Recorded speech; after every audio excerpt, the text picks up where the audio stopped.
The 5 Sacred Words, an Islamic guide to peaceful sleep, a journey into the heart of divine rest. Opening, the gift of night. Welcome, dear soul, to this sacred threshold between day and night. As you settle into the softness of your bed, as the world outside grows quiet and still, know that you are exactly where you need to be. This moment right now is a gift. The day behind you, with all its joys and challenges, is complete. The tomorrow ahead is not yet born.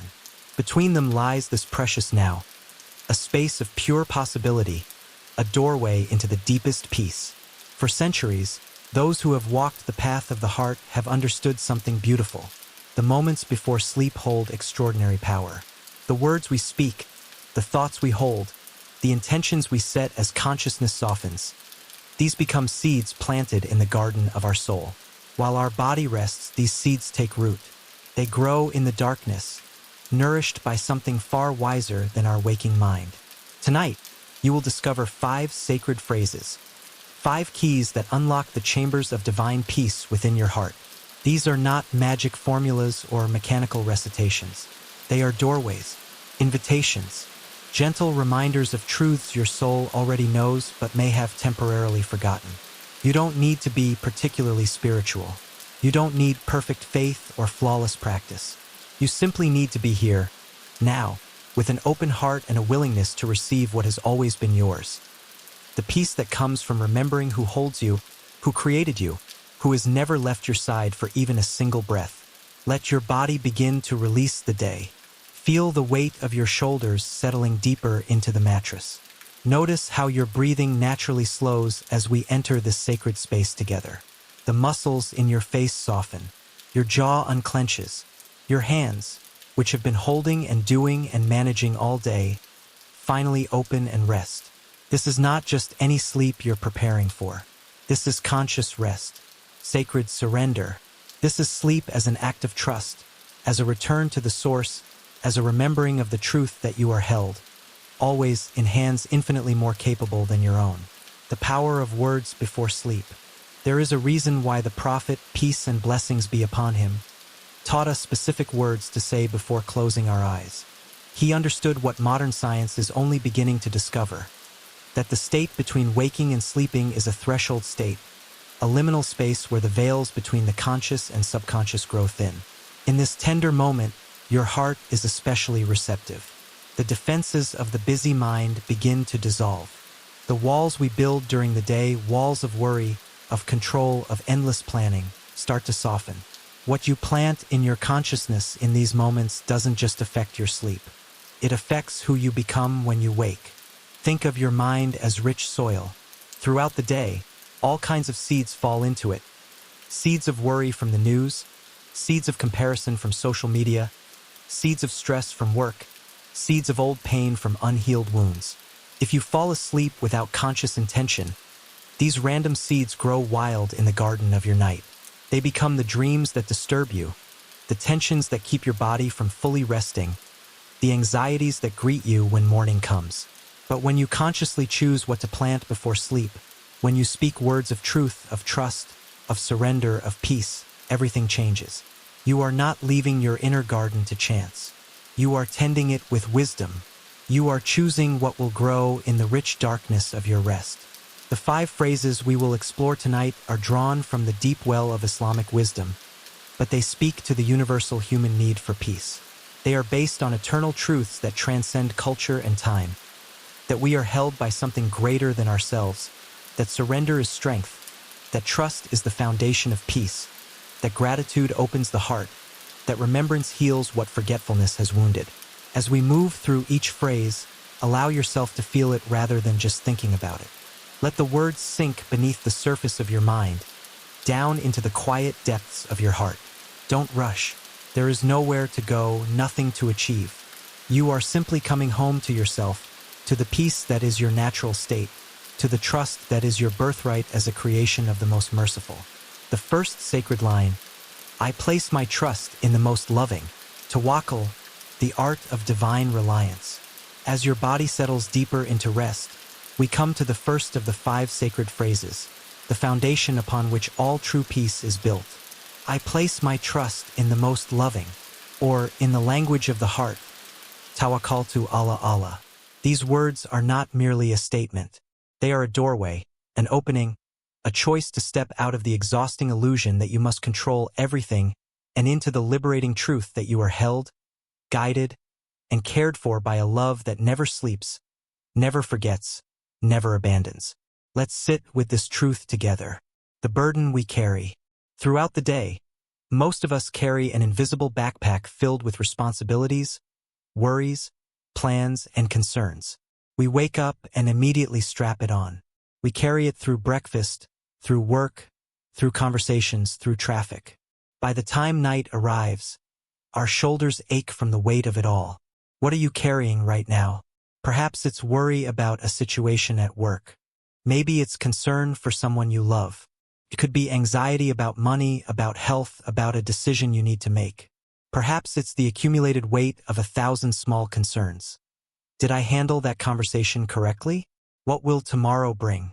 How will I manage everything that needs to be done? This carrying, this constant grip on control is exhausting. It's also, in the deepest sense, unnecessary. Not because your concerns aren't real or important, but because you were never meant to carry them alone.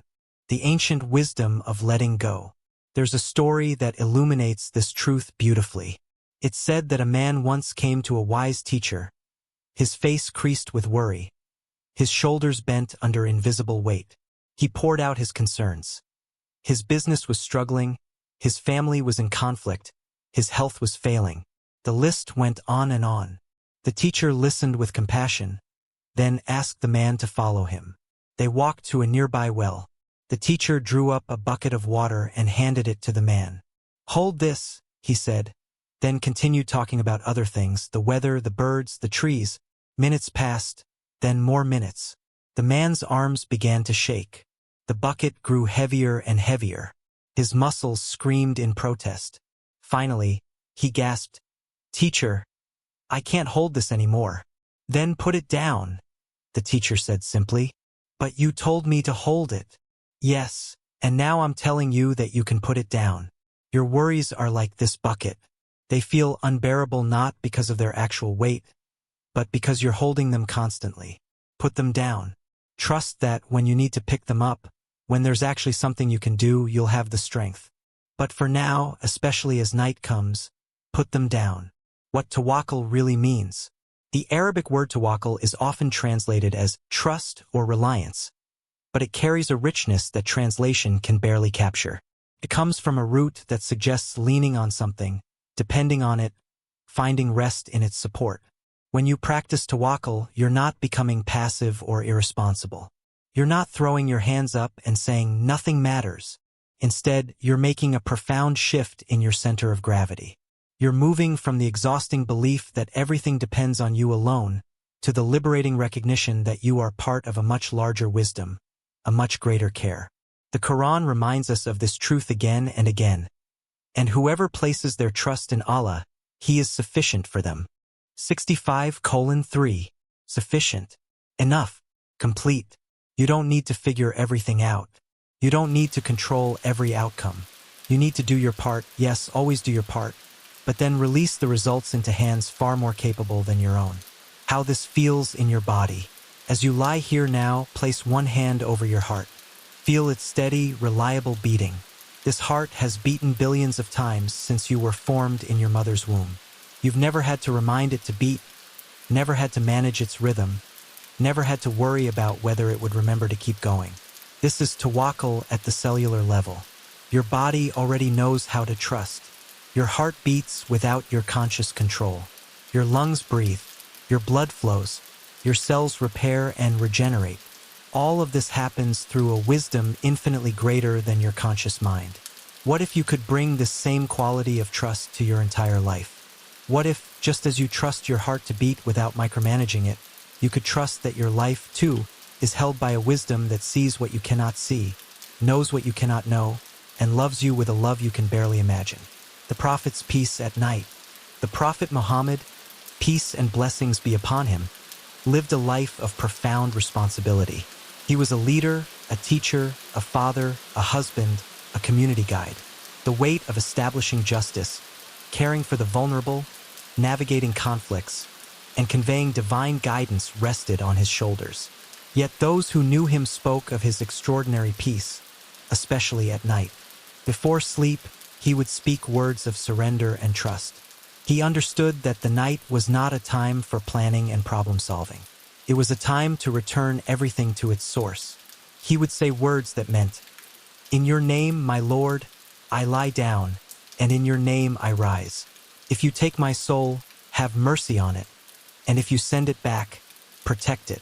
Notice the complete trust in these words. No anxiety about tomorrow, no clinging to control, just a peaceful placing of everything, including life itself, into loving hands. Practicing the first line tonight. As you prepare for sleep tonight, whisper these words, either aloud or in the silence of your heart. I place my trust in the most loving. Feel what these words do inside you. Notice if there's resistance. There often is at first. The ego doesn't want to let go of control. It thinks its constant vigilance is keeping everything together. But breathe into that resistance. Acknowledge it with compassion. Then gently return to the truth. You are held. You have always been held. Even when life has been difficult, even when you felt alone, even in your darkest moments, you have been held by a love that never wavers, never tires, never gives up on you. Think of a child falling asleep in their parents' arms. The child doesn't worry about where they're going or how they'll get there.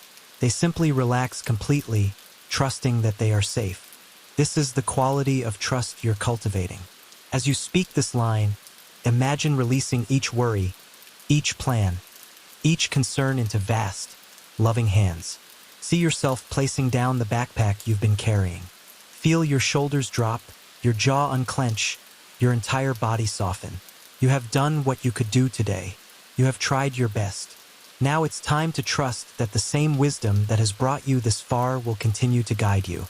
The same care that has held you through every moment of your life will hold you through this night and into tomorrow. This is not blind faith. This is the recognition of a pattern that has held true throughout your entire existence. You have been cared for. Even in difficulty, even in pain, even in confusion. There has always been a thread of grace running through your life, sustaining you, teaching you, bringing you to this very moment. Place your trust in the most loving tonight. Let go. Surrender. Fall into the arms that have always been there to catch you. And in this surrender, discover the first secret of profound peace. That letting go is not weakness but wisdom. That trust is not passivity but the highest form of strength. The second sacred line, I accept the divine unfolding. Qadar, peace with what is. As your breathing deepens and your body continues to settle into the embrace of approaching sleep, we come to the second sacred phrase. Words that hold the power to transform your entire relationship with life itself. I accept the divine unfolding. In the language of Islamic wisdom, this is the essence of understanding Qadar, the recognition that there is a divine wisdom orchestrating all things, and that true peace comes not from controlling outcomes but from trusting the unfolding. The exhaustion of resistance. Most human suffering doesn't come from what happens to us. It comes from our resistance to what happens to us. We argue with reality. We wish things were different. We replay the past, trying to change what cannot be changed. We brace against the future, trying to prevent what may never come. This resistance is like swimming upstream against a powerful current. It's exhausting. It uses up all our energy and gets us nowhere. Think about your own day. How much of your stress came from things that actually happened, and how much came from your thoughts about what happened? Your judgment that it shouldn't have happened this way, your worry about what it might mean, your fear of what might come next. Imagine for a moment what it would feel like to stop this resistance. Not to stop caring, not to become apathetic, but to stop fighting against what is. What would it feel like to move through life like water? Adapting to whatever container it finds itself in, flowing around obstacles, always moving forward but never rigid, never brittle. The story of two gardens. There's a teaching story that illuminates this truth beautifully. Two neighbors each planted a garden. The first gardener was a perfectionist. He wanted everything just so. When rain came unexpectedly, he raged at the sky. When birds ate some of his seeds, he spent hours building elaborate scarecrows. When certain plants didn't grow as he'd planned, he uprooted them in frustration. He was constantly fighting against nature, trying to force his garden to conform to his exact vision. The second gardener planted with care, then watched with wonder. When rain came, he adjusted his plans and planted what thrived in moisture. When birds visited, he saw it as a sign of a healthy ecosystem and planted a little extra to share. When some plants didn't grow, he saw it as information. Perhaps the soil needed something different, or perhaps this wasn't the right season for that particular plant. He worked with what came rather than against it. By season's end, the first gardener was exhausted, bitter, and his garden was patchy and stressed. The second gardener was peaceful, wise, and his garden was abundant, though it looked nothing like he'd originally imagined.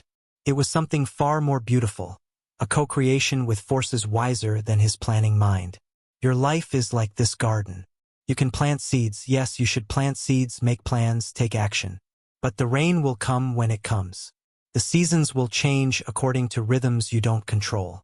And the deepest wisdom lies not in controlling every variable, but in graceful acceptance of what unfolds, combined with creative response. What Qadar really means. The concept of Qadar, divine decree, is often misunderstood. It doesn't mean fatalism or that your choices don't matter. It means something far more subtle and beautiful. That there is a wisdom orchestrating all things, a pattern so vast and intricate that your conscious mind cannot grasp it, and that everything that unfolds, even what seems tragic or wrong, has somehow been woven into this larger tapestry. The Quran speaks of this. Perhaps you dislike something which is good for you, and perhaps you love something which is bad for you. Allah knows and you do not know. 2:2:16.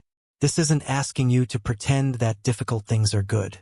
It's inviting you to recognize that your perspective is partial, that what seems like disaster might contain seeds of breakthrough, that what feels like loss might be making space for something you couldn't have imagined. The alchemy of acceptance. Here's where something magical happens. When you truly accept what is, not with resignation but with trust in a larger wisdom, the situation itself often begins to shift. Not because you've forced it to change, but because you've stopped blocking the natural flow of transformation. Think of it like this.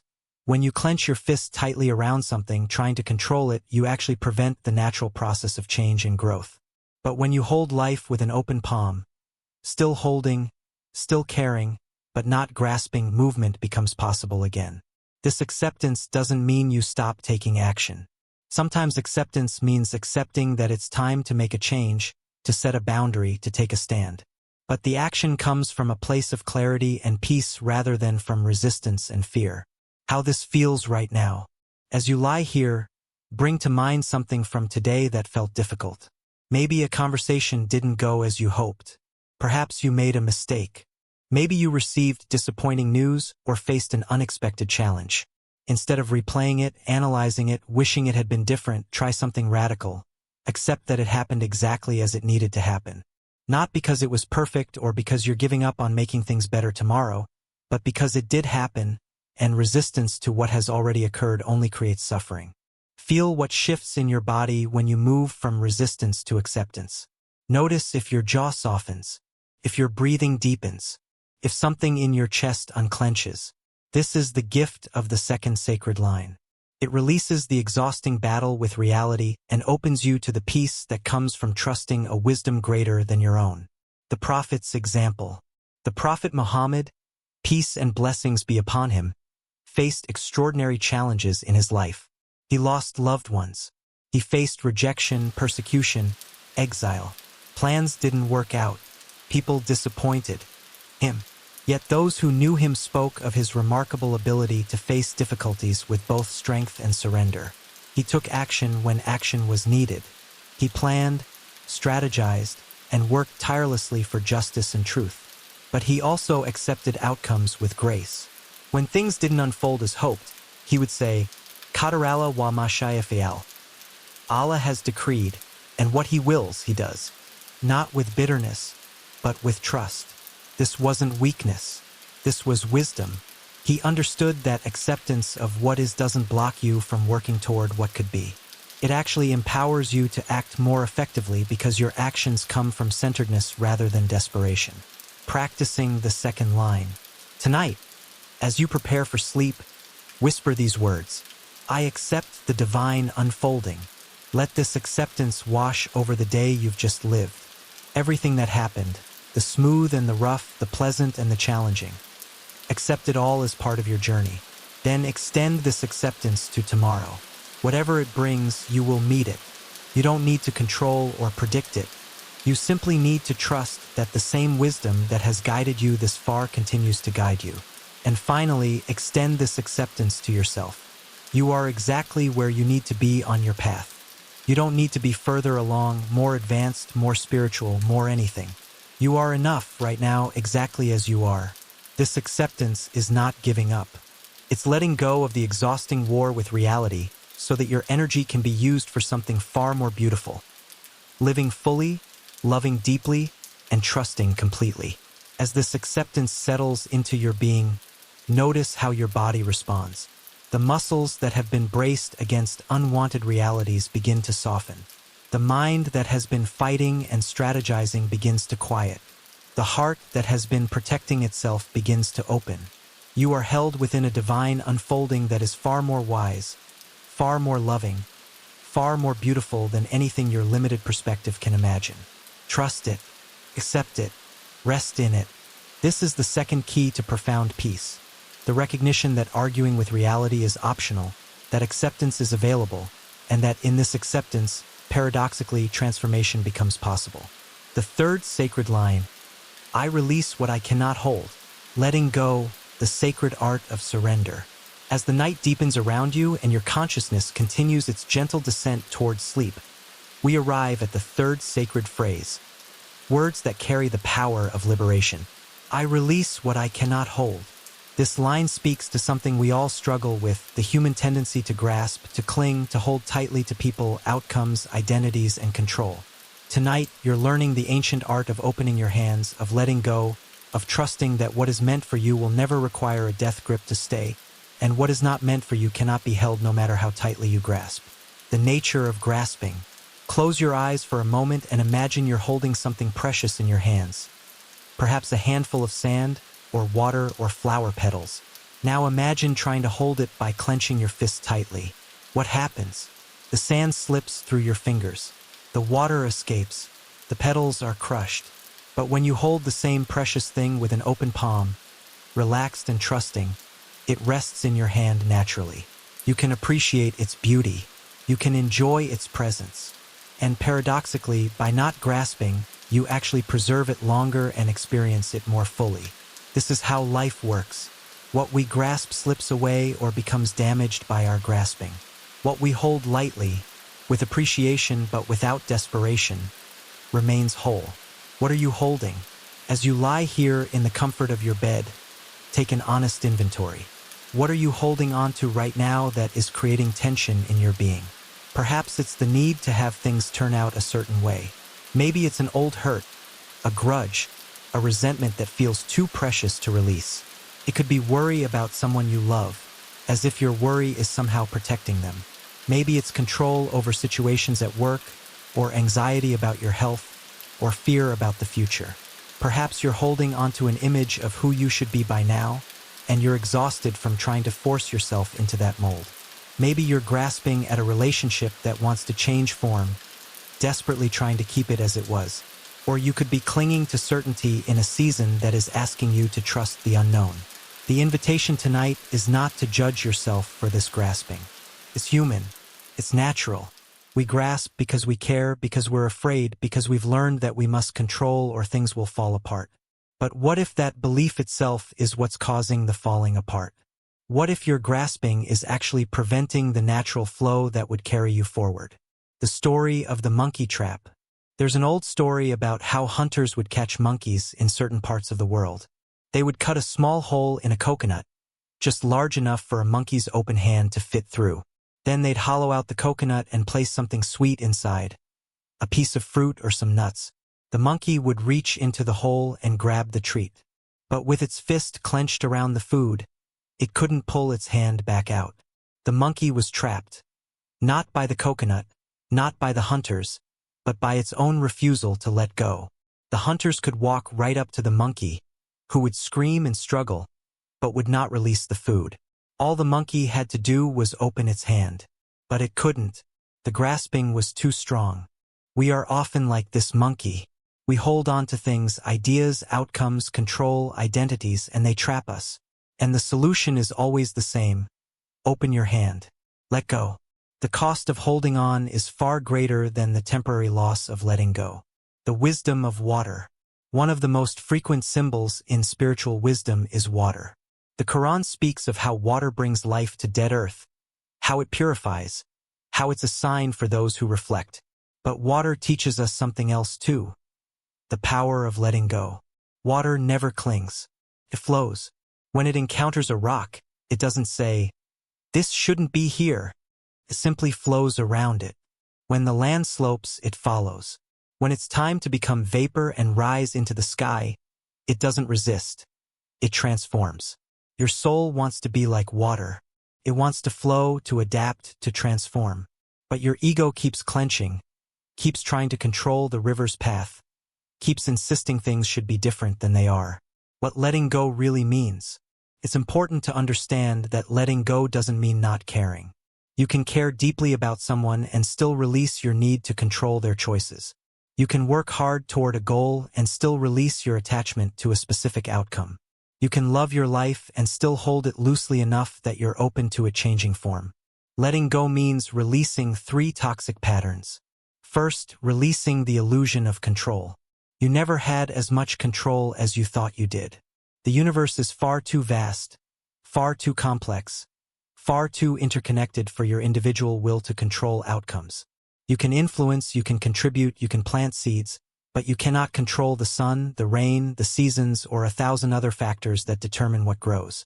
Second, releasing the burden of outcomes. Your job is to do your best with pure intention. The results belong to the divine.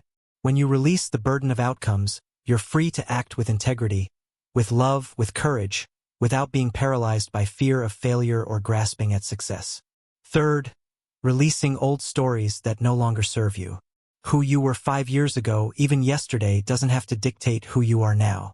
Old hurts don't have to keep hurting. Past mistakes don't have to define your future. You can release the story of yourself as someone who always struggles, always fails, always gets hurt. These stories are just stories. You can put them down. The peace of empty hands. There's a profound hadith where the Prophet, peace and blessings be upon him, said, "Be in this world as if you are a stranger or a traveler." A traveler doesn't accumulate. They don't grasp. They move through places and experiences with appreciation but without clinging. They understand that everything is temporary, that change is constant, that holding on too tightly only creates suffering. This doesn't mean you can't love deeply or commit fully. It means you hold even your deepest commitments with a certain lightness, a recognition that all forms are temporary, that change is woven into the very fabric of existence, and that peace comes from accepting this truth rather than fighting it. Practicing the third line. Tonight, as sleep approaches, speak these liberating words. I release what I cannot hold.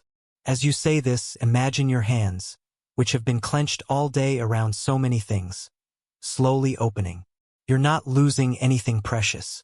You're simply acknowledging that you never truly held these things anyway. You are part of a vast flow, and trying to stop the river only exhausts you. Release your grip on how today should have gone. It went how it went. Release your grip on how you wish you had acted, what you wish you had said, the opportunity you think you missed. Release your grip on tomorrow, on next week, on the outcomes of situations you care deeply about. This releasing is not giving up. It's giving over. You're transferring the weight from your tired shoulders to shoulders that never tire, to hands that have always held you, to a wisdom that sees what you cannot see. Feel what happens in your body as you release. Notice if your jaw unclenches, if your shoulders drop, if your breathing deepens, if something in your chest softens. This is your body's way of saying thank you for choosing peace over control, for choosing trust over grasping, for choosing the open hand over the clenched fist. What remains? Here's the beautiful paradox. When you release what you cannot hold, what remains is what was always truly yours. You cannot lose what is genuinely meant for you. You cannot hold what is meant to flow away. This doesn't mean you become passive or that you stop caring. It means you care from a place of peace rather than fear. You act from clarity rather than desperation. You love from wholeness rather than need. And in this place of release, you discover something extraordinary. You are lighter. The backpack of burdens you've been carrying becomes lighter with everything you release. You can move through life with more grace, more ease, more joy. As you drift closer to sleep tonight, continue to practice this sacred release. With each exhale, imagine letting go of one more thing, one more worry, one more attempt to control what cannot be controlled. You are held by something far greater than your individual will. You can trust the larger unfolding. You can open your hands and discover that what matters most was never held by grasping anyway. It was already yours, already within you, already part of who you are. This is the third key to profound peace. The recognition that an open hand is stronger than a clenched fist, that letting go creates space for what wants to come, and that you were never meant to carry the weight of the world on your shoulders. Release, let go, trust, and in this sacred surrender, discover the lightness of being that has always been your birthright. The fourth sacred line, I am grateful for the journey of this day. Shukr, the alchemy of gratitude. As your body continues to settle into deeper rest, as your breathing slows and your mind begins to quiet, we arrive at the fourth sacred phrase. Words that have the power to transform how you see everything. I am grateful for the journey of this day. In Islamic wisdom, this is the essence of shukr, gratitude. But this isn't the forced, surface-level, look on the bright side kind of gratitude. This is something deeper, more transformative. This is the recognition that every moment of your day, including the difficult moments, was part of your soul's curriculum. Everything was teaching you something. Everything was gift, even if wrapped in challenging paper. The gratitude that heals. There's something almost miraculous that happens in your nervous system when you practice genuine gratitude. Your body chemistry shifts. Stress hormones decrease. Feel-good neurotransmitters increase. Your heart rhythm becomes more coherent. Your immune system strengthens. But beyond the physical benefits, something even more profound occurs. Gratitude rewires your perception. It trains your consciousness to look for beauty, for blessing, for grace, and whatever we look for, we find more of. Most of us have been trained to focus on what's wrong, what's missing, what needs to be fixed. This negativity bias served our ancestors who needed to be alert to danger. But in modern life, it often just creates chronic dissatisfaction and stress. Gratitude is the antidote. It doesn't deny that challenges exist. It simply chooses to give equal or greater attention to what's working, what's beautiful, what's been given. Looking back with soft eyes. Tonight, as you prepare for sleep, I invite you to look back over your day, but not in the usual way. Not with judgment or criticism. Not making lists of what you should have done differently. Instead, look back with soft, grateful eyes. Perhaps your day included challenges. Maybe something didn't go as planned. Perhaps you had a difficult conversation, felt disappointed, experienced frustration, or faced an obstacle. But even in these moments, especially in these moments, there were gifts. Did the challenge teach you something about yourself? Did the disappointment reveal what truly matters to you? Did the obstacle strengthen some inner muscle of patience or resilience? Did the difficult conversation invite you to practice compassion or clarity? What if every single moment of your day, the smooth and the rough, the joyful and the painful, was exactly what your soul needed for its growth? What if there were no wasted moments, no meaningless struggles, no accidents? This doesn't mean everything that happened was pleasant or that you shouldn't work to improve things tomorrow. It simply means that you can hold it all within a context of gratitude, recognizing that life is working for you, not against you, even when it doesn't feel that way. The story of the seed. There's a teaching story about a seed that complained bitterly about its life. I'm buried in cold, dark soil, it cried. I'm being crushed and broken apart. This is terrible. This is unfair. I want to be warm and comfortable again. But an older, wiser seed whispered back, This darkness is not punishment, it's preparation. The breaking open is not destruction, it's transformation. What feels like death is actually the beginning of new life. One day you'll burst through the soil into sunlight, and you'll understand that everything that felt so difficult was actually necessary for you to become what you were always meant to be. Not a seed anymore, but a mighty tree. You are like this seed. Sometimes life's challenges feel like darkness and pressure. But what if they're actually the conditions necessary for your transformation? What if the very things you've been resenting are the things that are making you into someone stronger, wiser, more compassionate? The practice of evening gratitude. The Prophet Muhammad, peace and blessings be upon him, taught his companions to reflect with gratitude at the end of each day. He understood that how you end your day determines the quality of your sleep and the beginning of your next day. When you go to sleep with gratitude, several things happen. First, your mind has positive content to process during sleep rather than worries and regrets. Your subconscious mind continues to work on whatever you give it before sleep.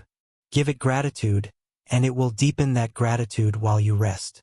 Second, gratitude creates a sense of completion and wholeness. You're acknowledging that the day was enough, that you received what you needed, that you are enough. This allows your nervous system to truly let go and rest. Third, gratitude opens your heart. And an open heart sleeps differently than a closed, defended heart. It sleeps more deeply, more peacefully, with more trust. Beyond simple thanks. True gratitude, Shukr, is more than just saying thank you for obvious blessings. It's a way of seeing the world. It's recognizing the gift in everything, even the challenges. The Quran speaks of this. If you are grateful, I will surely increase you in favor. 14:7. This isn't transactional, do gratitude, get rewards. It's describing a natural law. Gratitude expands your capacity to receive. When you appreciate what you have, you become aware of how much you've been given. This awareness opens you to receive even more. But ingratitude does the opposite. When you focus on what's missing, what's wrong, what you don't have, you train your consciousness to see lack. And the more you see lack, the more you experience it. Not because nothing good is happening, but because you've trained yourself not to notice it. The invisible gifts. As you lie here now, consider the gifts that are so constant you might have stopped noticing them. The air you've been breathing all day, freely given, never earned, always available. The miracle of your breath moving in and out without your conscious control. Your management just faithfully, constantly sustaining your life. The earth beneath you, solid and steady, always there to hold you. The water you drank today, the food that nourished you, the shelter that protected you. The people in your life, even those who challenge you, they're helping you grow. The strangers who smiled, held a door, simply shared space with you on the journey. The challenges themselves. Yes, the difficulties, because they're making you stronger, wiser, more compassionate than you would be if life were always easy. Your senses that allow you to experience beauty. The sight of light, the sound of music or laughter, the taste of something delicious, the touch of something soft, the smell of something wonderful. This moment itself, the gift of lying in a safe place, with time to rest, with the opportunity to cultivate peace. Gratitude as a shield.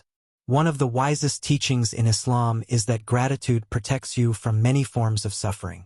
How? Not magically, but psychologically and spiritually.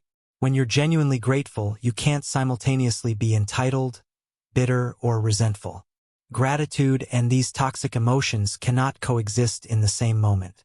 When you're grateful for what you have, you stop the painful pattern of constant comparison that makes you feel inadequate. When you're grateful for your journey, exactly as it is, you stop the exhausting battle of wishing your life were different. When you're grateful even for challenges, you transform them from obstacles that block you into teachers that elevate you. Practicing the fourth line.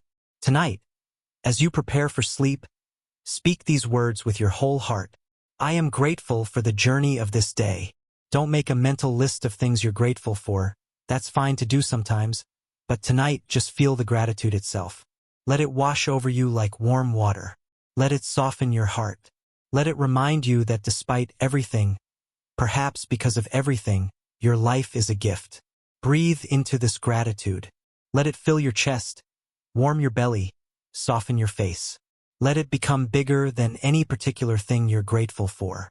Let it become a state of being, gratitude for existence itself, for consciousness, for being alive in this mysterious, beautiful, challenging, extraordinary experience called life. As this gratitude settles into your being, notice how it affects your body. Your shoulders might drop. Your jaw might unclench. Your breathing might deepen. This is your body's natural response to gratitude.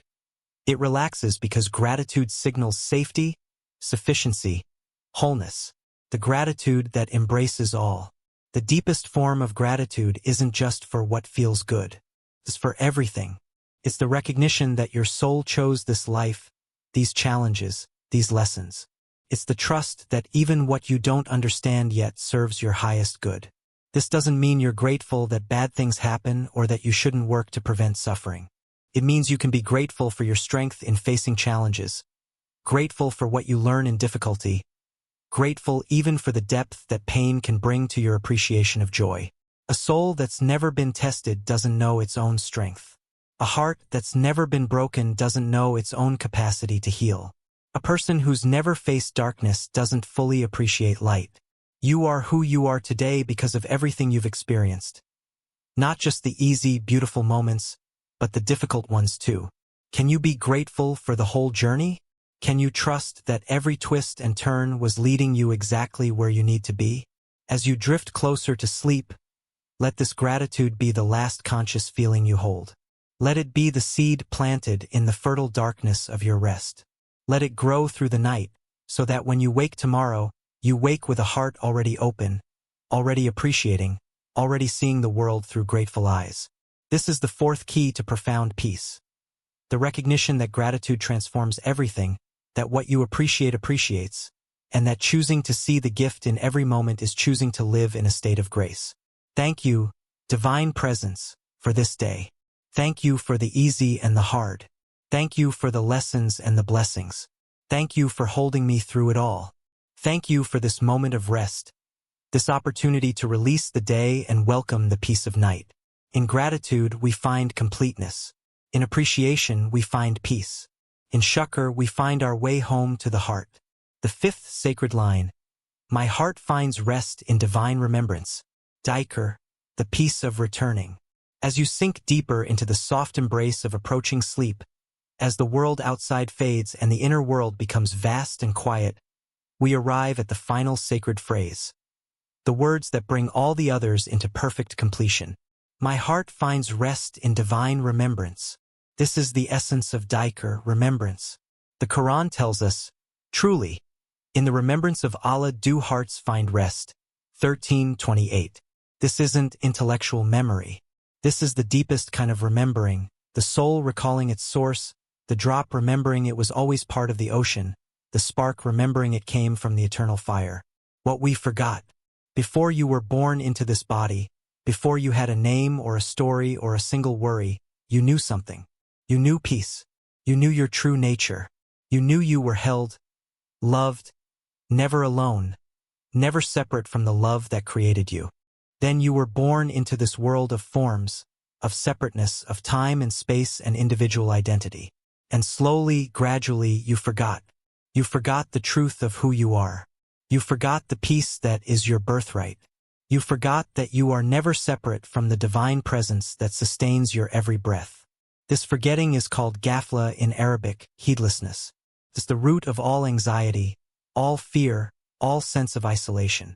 When we forget our connection to the source, we feel alone in the universe, responsible for everything, vulnerable to everything. But remembrance, Dhikr, is the cure. It's the antidote to heedlessness. It's the practice of deliberately, consciously, gently returning your attention to the truth. You are not alone, you have never been alone, and you cannot be alone because the divine presence permeates everything, including and especially you. The heart that remembers. Your heart, not your physical heart, but your spiritual heart, your kalb, is like a compass. When it's oriented toward remembrance of the divine, it finds peace. When it's oriented toward everything else, toward worldly concerns, toward the opinions of others, toward your own ego and its endless demands, it becomes restless, anxious, never satisfied. The Prophet, peace and blessings be upon him, said, "There is a piece of flesh in the body. If it is sound, the whole body is sound, and if it is corrupt, the whole body is corrupt. Truly, it is the heart. Your heart's orientation determines your entire experience of life. When your heart remembers its connection to the divine, everything else falls into proper place. Not because your external circumstances change, but because you're rooted in something unchangeable, something eternal, something that cannot be disturbed by the temporary storms of life." The practice of remembrance. Throughout the day, your attention gets pulled in 1,000 directions. Work demands your focus. Relationships require your energy. Problems insist on your worry. Desires capture your imagination. The endless scroll of social media, news, entertainment, all of it pulling your attention outward, outward, outward. By the time night comes, you may feel fragmented, scattered, like you've lost yourself in the demands of the day. You may feel disconnected from your center, from your peace, from the part of you that knows everything is ultimately okay. This is where Dhikr becomes medicine. Remembrance brings you home. It gathers the scattered parts of yourself. It reorients your heart toward its true north. It reminds you of the truth that never changes, even while everything else is constantly changing. How to remember. Dhikr can take many forms. Sometimes it's specific phrases spoken with the tongue, words that have been polished by millions of hearts over centuries until they shine with spiritual power. Sometimes it's silent remembrance in the heart, a wordless awareness of presence, a feeling sense of being held, a recognition of the sacred permeating everything. Sometimes it's simply breath, breathing with awareness, knowing that every inhale is receiving life from the divine, every exhale is releasing back to the divine. Every moment of breath is a kind of intimate conversation with your Creator. But the essence of Dhikr is always the same. It's directing your attention toward the divine rather than toward the endless demands and distractions of the world. It's choosing to remember rather than to forget. It's consciously returning to your source, again and again, like coming home. The night of remembrance. The time before sleep is especially powerful for Dhikr. The Prophet, peace and blessings be upon him, had specific practices for this threshold time between waking and sleeping. He understood that the words you speak, the thoughts you hold, the orientation of your heart in these moments would color your sleep and determine the quality of your next day. One of his teachings was to remember Allah on your right side, your left side, before you, behind you, above you, and within you. This is recognizing that the divine presence surrounds you completely. You are never outside of it. You are always, always, always held within it. Another practice was to speak the words, Bismika Allahumma amutu wa ahya. In your name, O Allah, I die and I come to life. This is recognizing that sleep is like a small death, a release of consciousness, and waking is like a small resurrection. And both are held within the divine name. These practices aren't superstitions or mechanical rituals. They're technologies of the heart, ways of training your consciousness to remain oriented toward the sacred even as you transition into sleep. The story of the lost child. There's a teaching story that illustrates the power of remembrance. A child was separated from her mother in a crowded marketplace. At first, she wasn't afraid. She was distracted by all the sights and sounds, the toys and sweets, the interesting people and colorful displays. She wandered here and there, momentarily entertained. But as time passed and the sun began to set, she realized she was lost. Fear gripped her heart. She felt alone, vulnerable, small in a big, confusing world. She began to cry. Then, through her tears, she heard it. Her mother's voice calling her name. Instantly, everything changed. She wasn't alone anymore. Her mother had been there all along, looking for her, calling for her.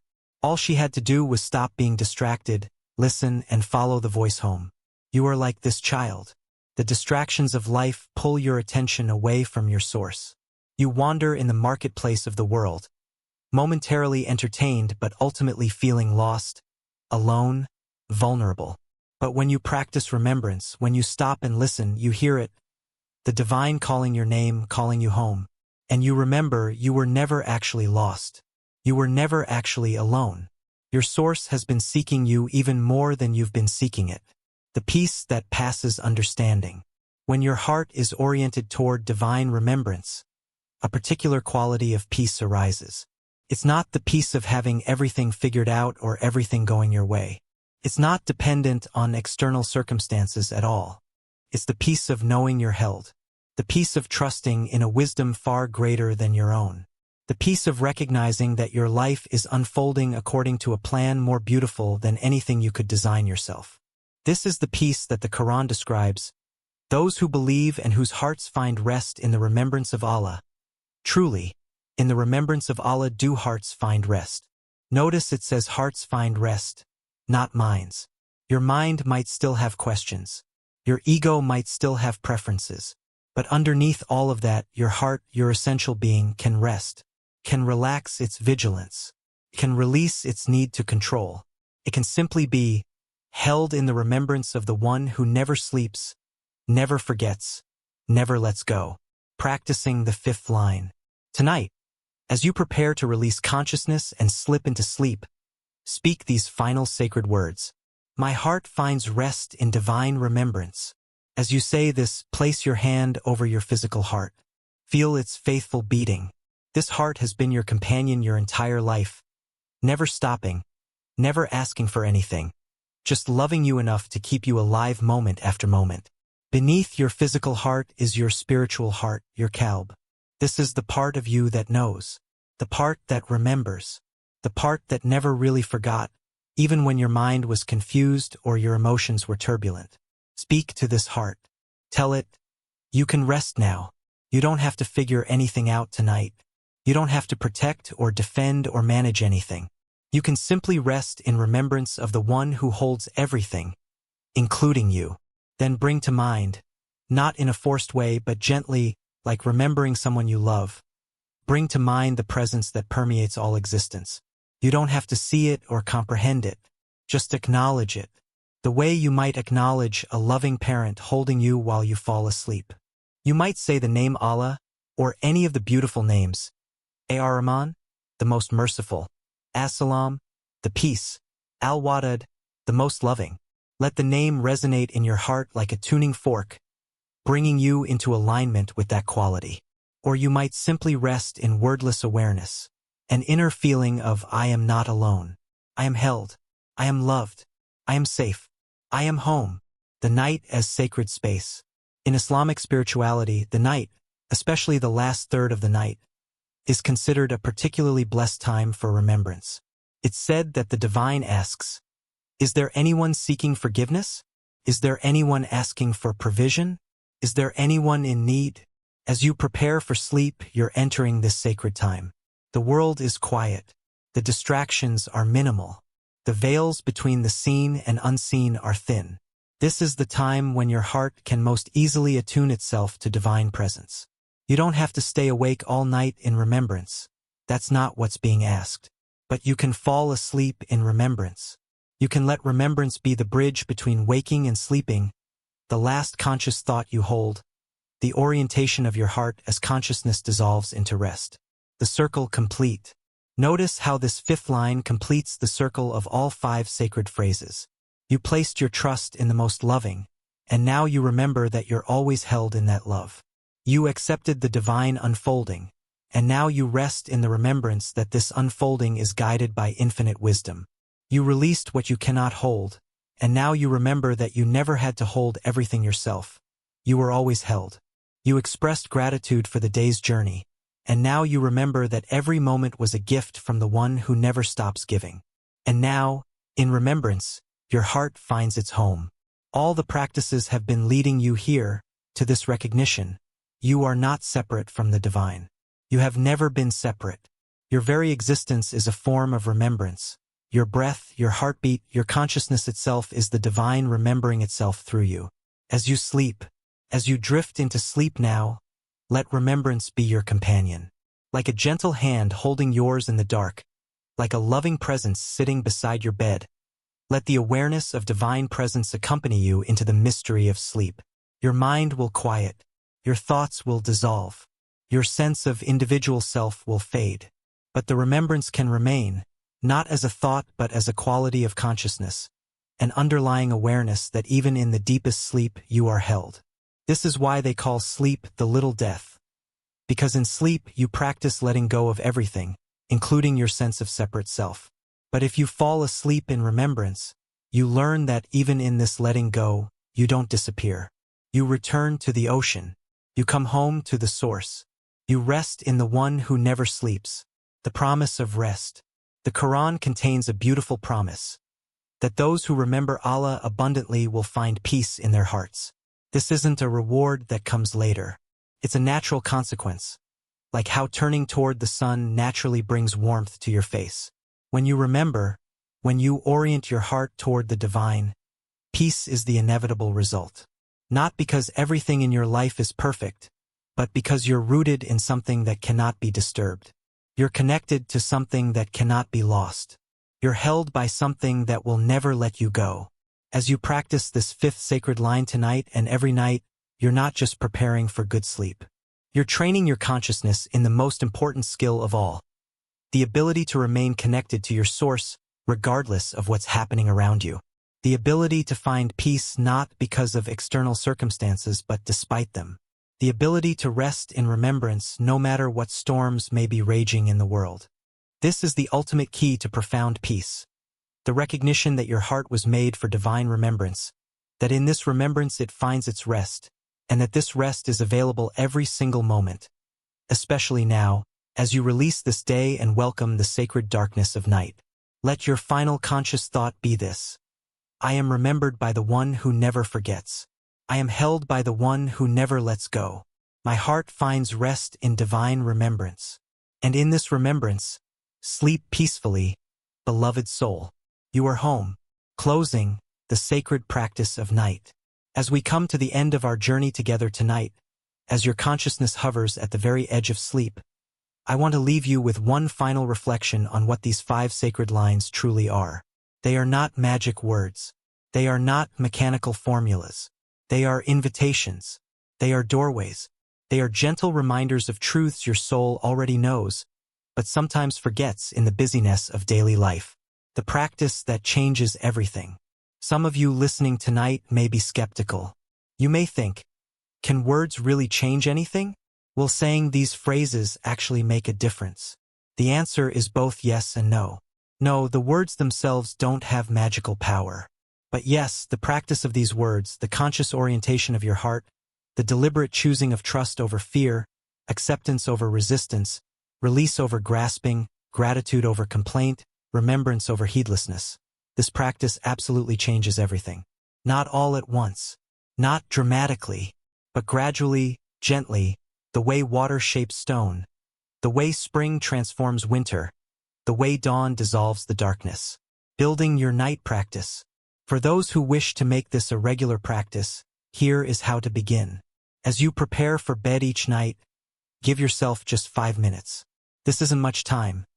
Less than most people spend scrolling through their phone before sleep, but these 5 minutes can transform your nights and, gradually, your life. Lie down in a comfortable position. Place one hand over your heart. Take 3 deep, slow breaths, breathing in peace, breathing out whatever tension remains. Then, slowly, speak each of the 5 sacred lines. I place my trust in the most loving. Pause. Feel this. Let the trust sink into your chest like warm honey. I accept the divine unfolding. Pause. Release resistance. Open to what is. I release what I cannot hold. Pause. Feel your hands, your heart, your mind opening and letting go.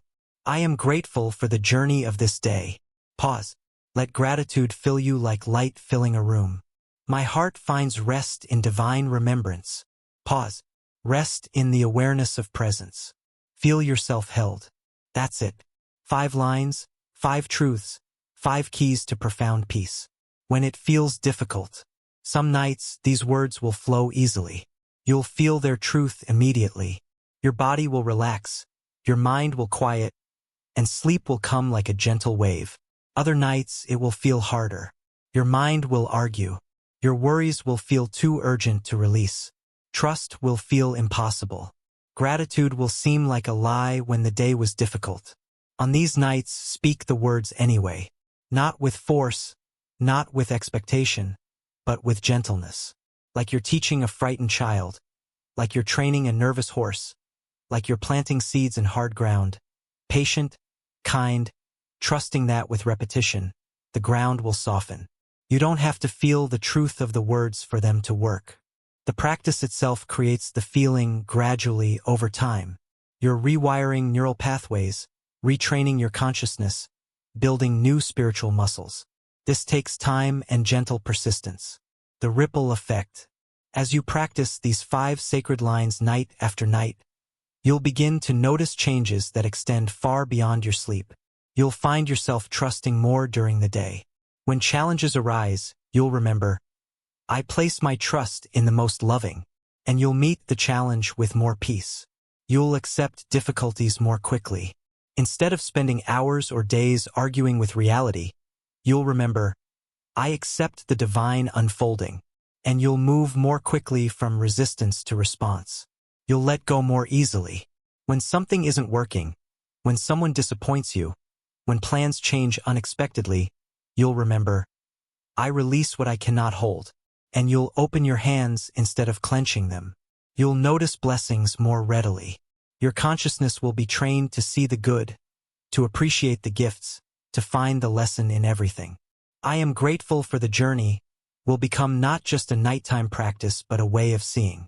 And throughout your day, you'll find moments of remembrance. In the middle of stress, in the midst of confusion, in the face of fear, you'll remember, my heart finds rest in divine remembrance, and you'll come home to yourself, to your source, to peace. The invitation.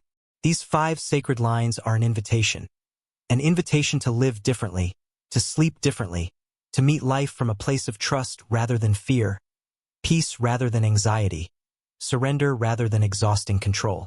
They're an invitation to remember what you've always known in your deepest being, that you are held, you are loved, you are guided, you are never alone. They're an invitation to end each day not with regret and worry, but with gratitude and trust, not with your mind spinning endlessly, but with your heart at rest. A blessing for your sleep. As we close, I offer you this blessing. May your sleep tonight be deep and restorative. May your dreams be gentle. May you wake refreshed, renewed, and ready to meet whatever tomorrow brings.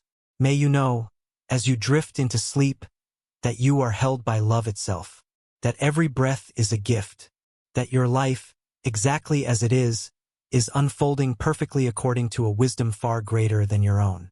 May your heart find rest in remembrance. May your mind find peace in trust. May your body find healing in surrender. May you release the day with gratitude and welcome the night with peace. May you remember, even in the deepest sleep, that you are a beloved creation, held in hands that will never let you go, loved by a love that will never end. The last words. As consciousness fades and sleep approaches, let these be your last words, your final prayer, your bridge between waking and sleeping. I place my trust in the most loving. I accept the divine unfolding. I release what I cannot hold. I am grateful for the journey of this day. My heart finds rest in divine remembrance. Rest now, beloved soul. You have done enough. You are enough. Everything is unfolding exactly as it needs to. You are held. You are loved. You are home. Sleep in peace. Long pause, allowing silence and space for sleep. Bismillah ir-Rahman ir-Rahim, in the name of Allah, the most merciful, the most compassionate. May peace be upon you now and always. Ameen.